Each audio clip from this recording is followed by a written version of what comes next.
बघू शकता एकदम मोकळी मोकळी छान शिजली आहे व्यवस्थित. हाताला चिकटत वगैरे अजिबात काही नाही. अगदी आपण रव्याचा उपमा करतो त्याचप्रमाणे झालेली आहे ज्वारीची ताकातली उकडपेंडी. आपण यात रवासुद्धा टाकलेला नाही आहे तरी पण इतकी छान रव्यासारखीच झालेली आहे.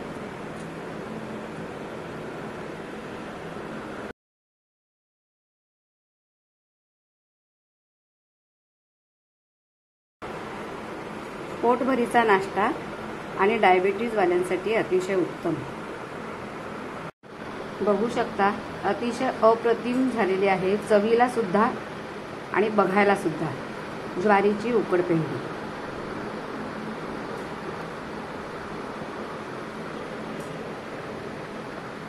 तुम्ही याच्यावरून बारीक शेव सुद्धा घालू शकता. करून बघा, अतिशय अप्रतिम लागते. आज आपण बघतोय नाश्त्यासाठी एक रेसिपी जी विस्मृतीत गेलेली आहे, जास्त केली जात नाही. ज्वारीची उकडपेंडी. ज्वारी ही शरीराला थंड आहे त्यामुळे उन्हाळ्यामध्ये ज्वारीचा वापर जास्त केला जातो. ज्वारीची उकडपेंडी ही पाणी घालून किंवा ताकामध्ये केली जाते. तेव्हा आज आपण बघणार आहोत नाश्त्यासाठी ज्वारीची उकडपेंड. ज्वारीचं हे 1.5 माप पीठ आहे. उडदाची डाळ, शेंगदाणे, मीठ, मिरच्या, कोथिंबीर, कढीपत्ता, कांदा, आलं, टमॅटो, लिंबू, जिरं, मेथीचे थोडे दाणे, मोहरी, तीळ, हळद आणि थोडंसं हिंग.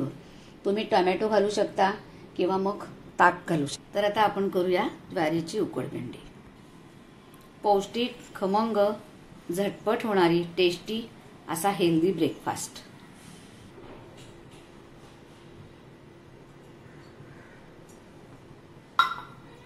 ही उकडपेंडी करायला तेल जरा जास्तच लागतं तरच ही उकडपेंडी छान लागते. प्रथम आपण तेल घेतलंय.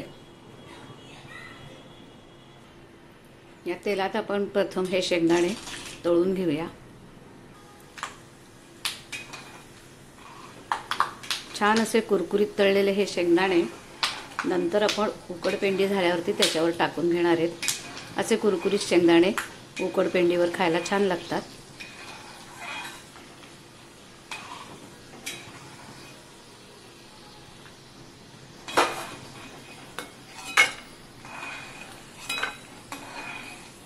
शेंगदाणे असे छान कुरकुरीत तळून घेतले.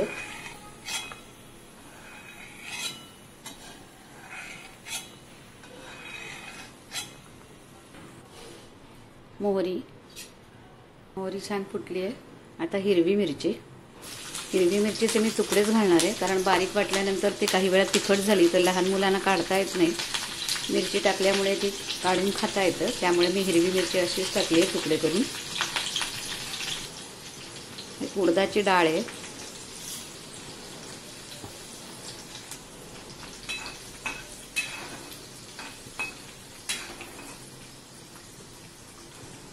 कढीपत्ता, कडीलिंब असंही म्हणतात.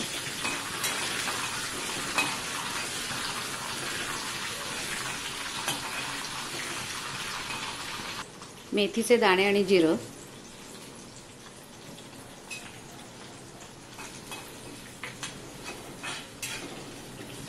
आलं, छान खमंग फोडणी तयार करून घेऊया. फोडणी जर खमंग झाली तर पदार्थाला टेस्टही छान येते. आता हे सगळे पदार्थ छान खमंग परतून घेऊया.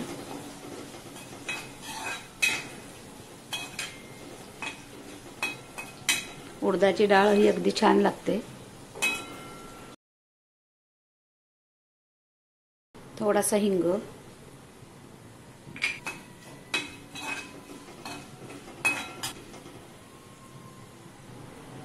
हळद,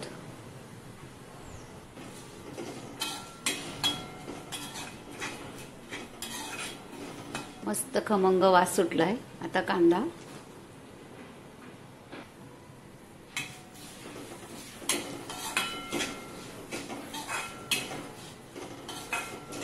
टमॅटो,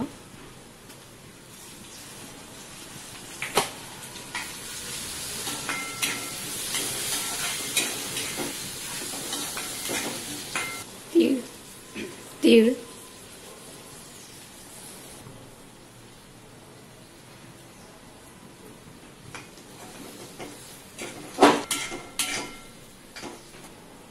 ह्याच्यामध्ये ज्वारीचं पीठ टाकून ते छान परतून घेऊया तेलावर.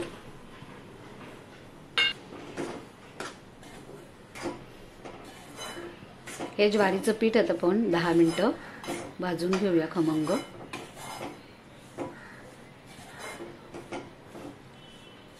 मंद गॅसवरती भाजायचंय.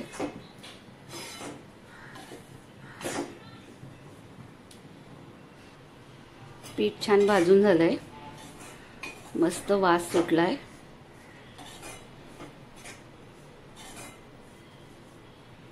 आता याच्यात आपण थोडंसं ताक टाकून घेऊया आणि गरम पाणी.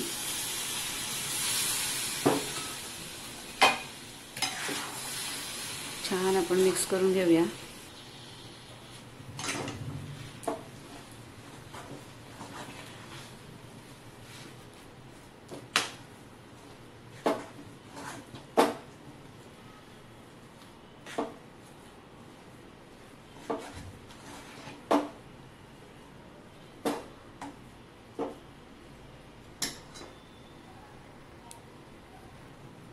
मीठ टाकून घेऊया. आता मंद आचेवरती आपण 5 मिनिटं वाफायला ठेवूया, म्हणजे वाफेमध्ये ती छान शिजेल. आता बघूया 5 मिनिटांनी आपण.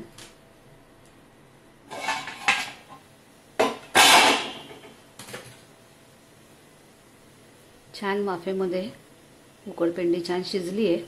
उकडपेंडीमध्ये पाणी हे अगदी प्रमाणात टाकायचं आहे. अगदी लिबलिबीत पण करायची नाही आणि अगदी सुकी कोरडी पण करायची नाही, न शिजल्यासारखी. शिजेल एवढं पाणी टाकायचं आहे. बघू शकता तुम्ही, छान शिजली आहे उकडपेंडी. हे बघा, बघू शकताय, एकदम छान हाताला चिकटत नाही अशी मग छान उकडपेंडी तयार झाली आहे, छान शिजली आहे. आता वरून थोडी कोथिंबीर टाकून घेऊया आणि आता आपण सर्व करूया.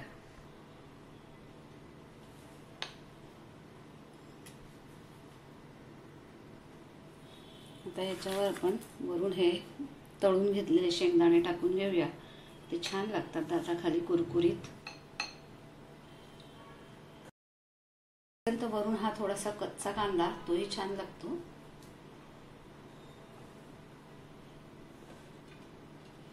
थोडीशी कोथिंबीर,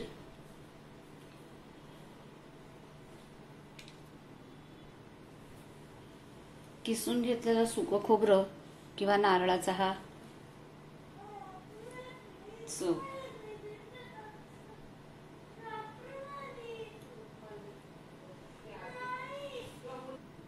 दही आणि टोमॅटो आपण टाकलाय, पण हवं असल्यास त्याच्याबरोबर लिंबू पिळून घ्यायचा आहे. तेव्हा तयार आहे ताकातली ज्वारीची उकडपेंडी. ही उकडपेंडी गव्हाच्या पिठाची, नाचणीच्या पिठाची सुद्धा करतात. रेसिपी जर आवडली असेल तर रेसिपीला लाईक, शेअर आणि सबस्क्राईब करा.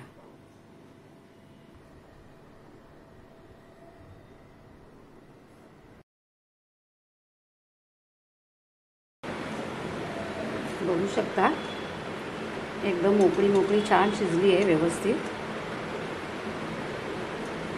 हाताला चिकटत वगैरे अजिबात काही नाही. अगदी आपण रव्याचा उपमा करतो त्याचप्रमाणे झालेली आहे ज्वारीची ताकातली उकडपेंडी. आपण यात रवा सुद्धा टाकलेला नाहीये, तरी पण इतकी छान रव्यासारखीच झालेली आहे.